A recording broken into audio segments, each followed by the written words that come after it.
Ese retrato que nos está haciendo Eber de no sé, casos y de la situación social y familiar, afectiva de muchos hispanoamericanos inmigrantes, eso tiene consecuencias que tú lo ves, por ejemplo, en tu país de origen, que es Perú, en Lima. Estoy pensando en Caraballo, que es una diócesis sufragánea de Lima, a la hora del crecimiento de los chavales, de su crecimiento afectivo, de su educación, de su integración. ¿Eso conlleva luego problemas? Indudablemente, porque en Perú se ha vivido mucho círculo cerrado entre las familias. Hay jóvenes que se casan y siguen viviendo con la familia. O sea, el lazo es muy estrecho, pero también la pobreza es muy creciente. Y entonces, entre la violencia, entre los pocos factores de estudio, no todos pueden acceder. Entonces, lo primero que piensan es emigrar, ¿no? Y ven a España como un futuro muy bueno, muy provisorio. ¿Cómo es ser hispanoamericano, culturalmente hablando, Eber?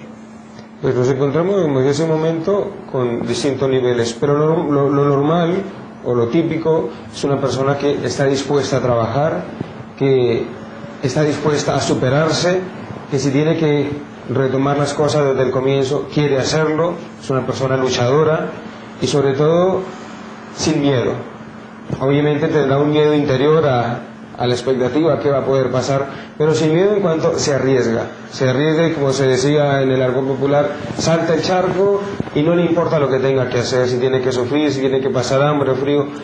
El hispanoamericano es una persona que está dispuesto a darlo todo con tal de conseguir algo mejor para los suyos. ¿Estarían ahí, Juan, Javier, las razones para la emigración? Sí, son esas, y aparte un querer prosperar, porque en países como el mío el desarrollo no se da de la noche a la mañana, y sin embargo cuando se emigra se tiene las posibilidades de ayudar mucho más a las familias, cosa que no se puede hacer estando en la misma patria. Al Perú yo lo amo y lo amaré siempre, pero estamos creciendo poco a poco y la gente quiere ya vivir mejor, tiene ilusiones, proyecciones, y solamente emigrando a veces puede conseguir. Como decía Eber, ¿no? Somos trabajadores y no es que nos hagamos propaganda, pero somos buenos y amamos, y todos nos unimos en un mismo corazón, la fe. La situación de nuestras comunidades cristianas allá son influenciables, o veis vosotros que tienen influencia, por ejemplo, en tu país.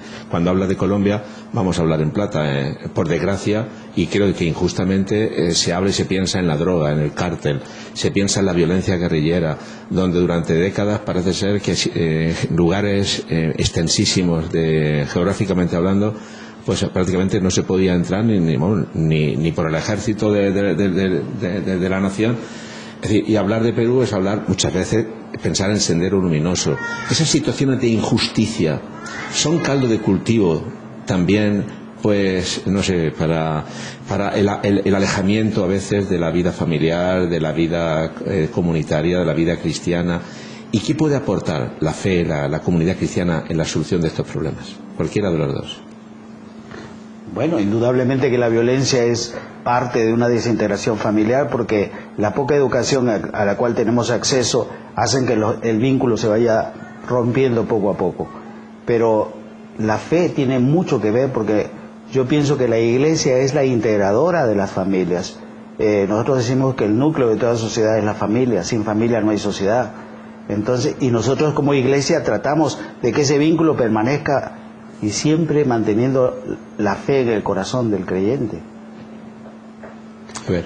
Sí, en ese sentido quisiera compartir incluso un lema que había en Colombia, mi país, hace año y medio que estuve de visita, y me lo encontré así de frente cuando llegué al aeropuerto. Decía: el peligro de Colombia o el riesgo de Colombia es querer quedarse. Y esto pues retrata una realidad que a veces se desconoce. Nos hemos quedado pues con aquello que desafortunadamente a veces los medios transmiten como punto importante, que es una situación de violencia que lleva muchísimos años y que obviamente no se puede negar. Está allí, se está luchando, se está combatiendo, los gobiernos cada vez hacen un esfuerzo por superarlo, pero sin embargo es una situación, como decía Javier ahora, ha conllevado a que se vaya rompiendo mucho la estructura familiar. Yo recuerdo, por ejemplo, de compañeros de mi infancia que al cabo de 10 años, cuando volví a mi casa, me encuentro que estaban involucrados en grupos al margen de la ley. Yo preguntaba por qué, y decía, por ejemplo, mi madre, pero es que por el momento no hay nada más que hacer por aquí, la situación está muy mala, y estos chicos tampoco pues habían tenido la oportunidad de un estudio, de superarse en el campo académico, y esto se convierte, lo decía ahora, en un caldo de cultivo. ¿Por qué? Porque se convierten en personas vulnerables, personas que se les puede manipular, donde se les muestra la posibilidad de conseguir mucho dinero fácilmente, y al final es una mentira, al final es un engaño. Entonces empiezan las familias a verse desintegradas porque sus hijos mueren de una manera violenta, de una manera injusta, donde al no haber tampoco condiciones de seguridad tiene que marcharse a las ciudades, el famoso caso de que en Colombia lo conocemos como los desplazados, y entonces se van dando unas situaciones para las cuales no estamos preparados porque nunca nos lo imaginamos así, pero que sin embargo cuando miramos estas situaciones, estos problemas, siempre encontramos una luz de esperanza, y es que algo se puede hacer, que si se trabaja un poco más, si se le da oportunidades a estas personas, pues van saliendo adelante. De hecho, hace unos días está circulando por internet, por el YouTube, un video muy interesante donde un chico de origen japonés, aunque tiene vínculos colombianos, presenta una visión distinta de lo que es Colombia, donde él dice, no es todo lo malo que se dice, es un país rico con muchas oportunidades, pero desafortunadamente donde las oportunidades se han ido ocultando. ¿Y nosotros qué intentamos hacer o qué es lo que queremos? Que esas oportunidades salgan, se descubran para poderlas aprovechar. Juan Javier, el emigrante con el que vosotros normalmente tratáis y conocéis, que lleva en España, no sé, puede ser meses o puede ser algún año, varios años, su integración es fácil. El inmigrante se siente acogido por el ciudadano y por la sociedad española, o le cuesta esa desintegración, ese desarraigo por el que estaba hablando ahora Ever, le cuesta, no sé, pues cambiar un poco de chip a la hora de afrontar una nueva situación, nuevas amistades, nuevos trabajos, nuevo modo de entender la vida. Indudablemente que cuesta. Fíjese, hace un mes yo estuve en Madrid y conversé con una familia que está aquí hace 10 años, y recordando cosas, porque han sido catequistas en mi parroquia allá en Lima, recordando cosas, se ponían a llorar, se ponían a entristecer, y me contaban los momentos tristes al inicio de llegar a España, ¿no? Otra comida, otra gente, otra forma de ver las cosas, más practicidad. Nosotros muchas veces damos muchas vueltas para llegar a un punto, acá se va recto. Entonces, todas esas cosas chocan indudablemente. Y cuando yo les preguntaba, pero mira, ya tienes 2 hijos, ya tantos años, ya has juntado un dinerito, ¿por qué no vuelves? Y la respuesta era, por los niños. Queremos un futuro mejor para ellos. Es una razón muy importante, sí.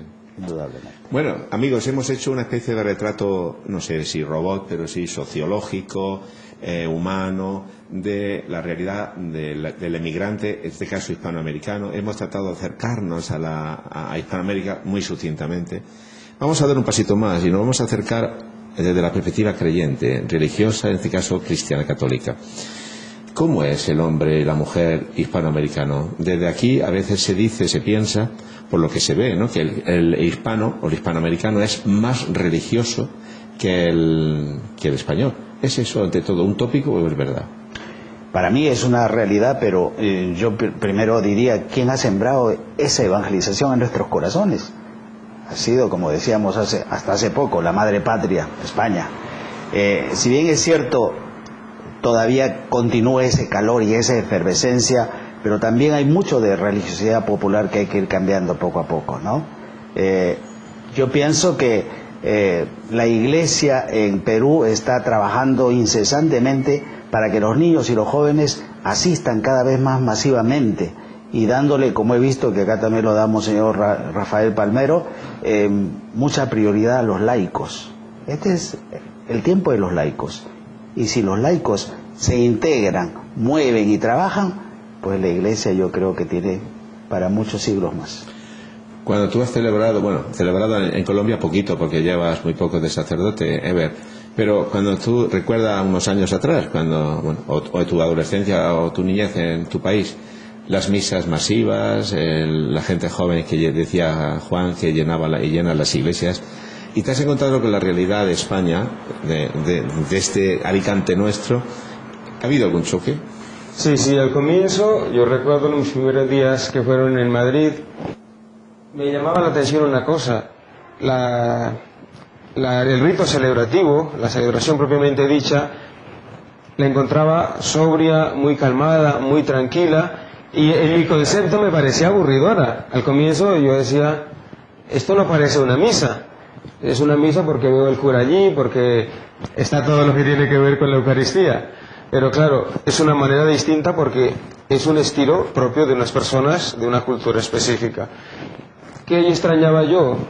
El canto, que es un canto alegre, que prácticamente parece que estuviéramos en una fiesta, que yo recuerdo, por lo menos lo decía hace rato, hace año y medio que estuve, me invitaron a celebrar en una parroquia pues muy popular, y cuando comenzaba el canto de entrada, tenía yo allí junto al altar todo un grupo con un órgano eléctrico, con baterías, con guitarras eléctricas, era una fiesta. Y yo en un momento le dije a una de las personas que me acompañaban, ¿la entrada se hace normal o se entra bailando? Porque claro, los ambientes exteriores son muy distintos. Obviamente no se puede negar que el contenido celebrativo es el mismo. Cambia la parte exterior, pero sin embargo, aunque haya esa diferencia, lo que nos importa o lo que intentamos rescatar es que celebramos a Cristo vivo y resucitado.